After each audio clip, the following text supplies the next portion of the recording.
Tenemos tres estudios que nos dicen cómo calcular el ROI de la IA en empresas y los tres nos dan resultados distintos. Por un lado, Microsoft dice que por cada dólar invertido se obtienen alrededor de $3. Por otro lado, IBM dice de que el retorno es más o menos un 6% y que está por debajo de lo que cuesta esta inversión. Y por otro lado, tenemos el MIT diciendo que el 95% de los proyectos no obtiene ningún beneficio y no deja ninguna huella medible sobre los resultados. Entonces la pregunta es, ¿quién tiene la razón? Yo te voy a decir que los tres verdaderamente tienen la razón. Lo que sucede es que lo están midiendo de manera distinta. Ahora te voy a explicar cómo lo han medido cada uno de estas empresas y también te voy a mostrar un proceso que tú puedes adoptar para medir este tipo de inversiones en tu empresa.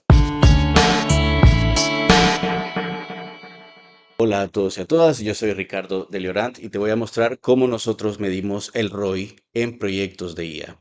Te voy a mostrar un framework de 4 capas y un paso a paso que tú puedes adoptar en tu empresa. Pero vamos a hablar primero de esta paradoja de los benchmarks y vamos a entender primero por qué estas cifras no se contradicen, aunque sí lo parezca. Por un lado, tenemos los estudios que han sido encargados por Microsoft y por otras tecnologías similares, en donde muestran un retorno positivo de la inversión. Por otro lado, tenemos investigaciones independientes, en donde parece dar un resultado que puede ser totalmente contrario a lo que dicen los otros estudios, en donde indican que solo un pequeño porcentaje están obteniendo resultados viables en la implementación de IA en empresas. La pregunta es, ¿por qué existe una gran diferencia? Lo que sucede es que cada empresa está midiéndolo de manera distinta. Y estas cifras de medición que te estoy mostrando miden tres niveles distintos. El primer nivel es la medición sobre el caso de uso concreto.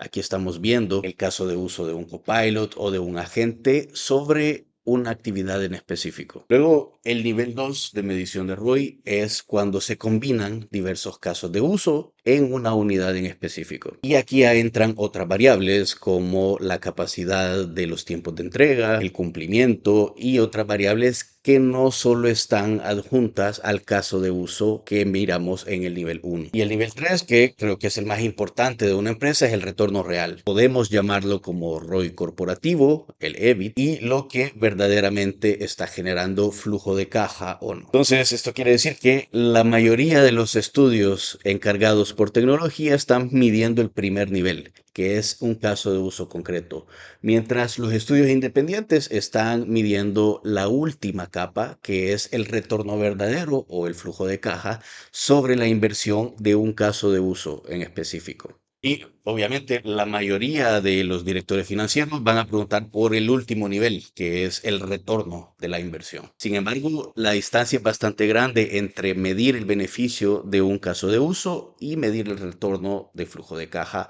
final de un proyecto de IA. Existen un montón de variables que hay que tomar en cuenta. Y las variables dentro de esta distancia son exactamente el porqué de esta paradoja de los benchmarks. Entonces, si no sabemos exactamente el nivel que estamos midiendo, es difícil de medir el retorno total esperado. Y si bien es cierto, el objetivo principal es obtener un EBIT positivo, necesitamos ser conscientes de que existen varias capas de medición para poder llegar a ese retorno esperado. Ahora te voy a mostrar cuáles son las capas y cómo se puede ir midiendo paso a paso para que tus proyectos tengan sentido. La fórmula del ROI no cambia.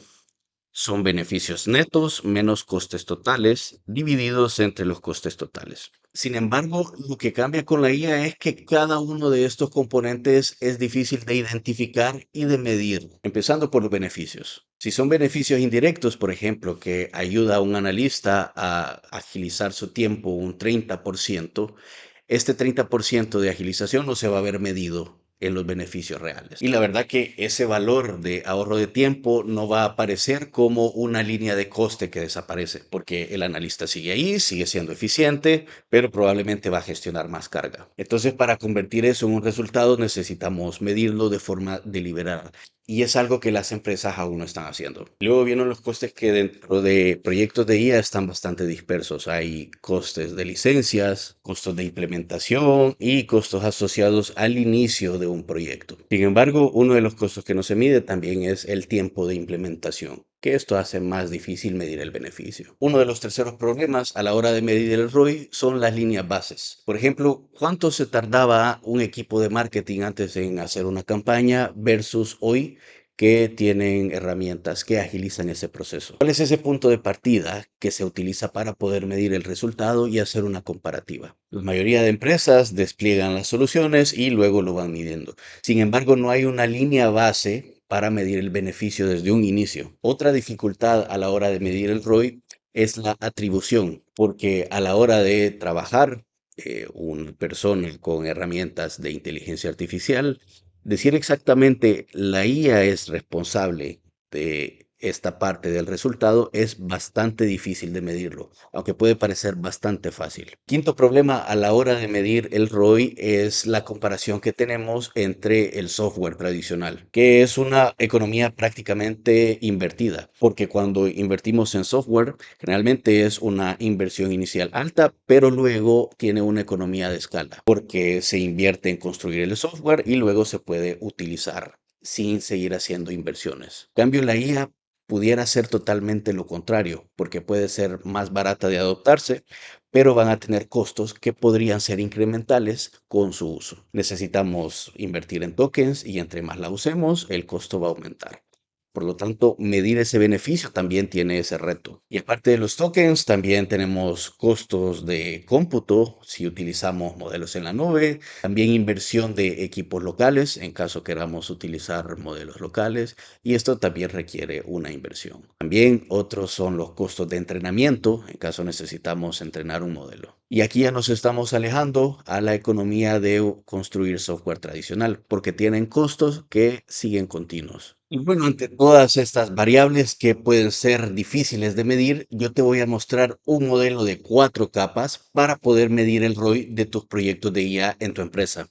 Y dentro de estas 4 capas, cada capa va a responder una pregunta distinta. La primera capa, que es la más importante, es la capa para el CFO o para la dirección financiera. Aquí nosotros traducimos prácticamente todo el ROI, el valor presente neto, el retorno de la inversión y vamos a medir resultados que solamente se traducen en un lenguaje financiero. El límite de esta capa es que si las atribuciones que vienen detrás son débiles, estos resultados podrían prometer de más y no necesariamente tendrían un resultado bastante exacto. Sin embargo, aquí nos vamos a enfocar solamente en métricas financieras. En la segunda capa nosotros vamos a medir el caso de uso en específico. Y aquí nosotros vamos a necesitar responder si lo que hemos implementado de IA tiene un resultado atribuible. Luego en la capa 3 vamos a tener el scorecard de riesgo y valores que no son financieros.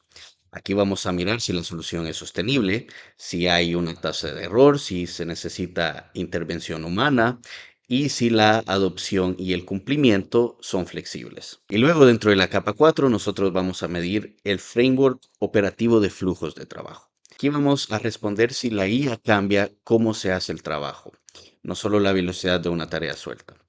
Aquí las métricas son tiempos de ciclos de retrabajo, los resultados y vamos a medir qué tan flexible es el framework operativo de esta nueva solución. Para medir estas 4 capas existen varias fórmulas que te dejo el artículo completo en los comentarios para que puedas estudiarlas. Y bueno, antes de escribir una línea de código o de implementar un proyecto de IA, es necesario tener la línea base y tener exactamente un framework de medición para poder controlar y medir si este proyecto tiene retornos positivos o no.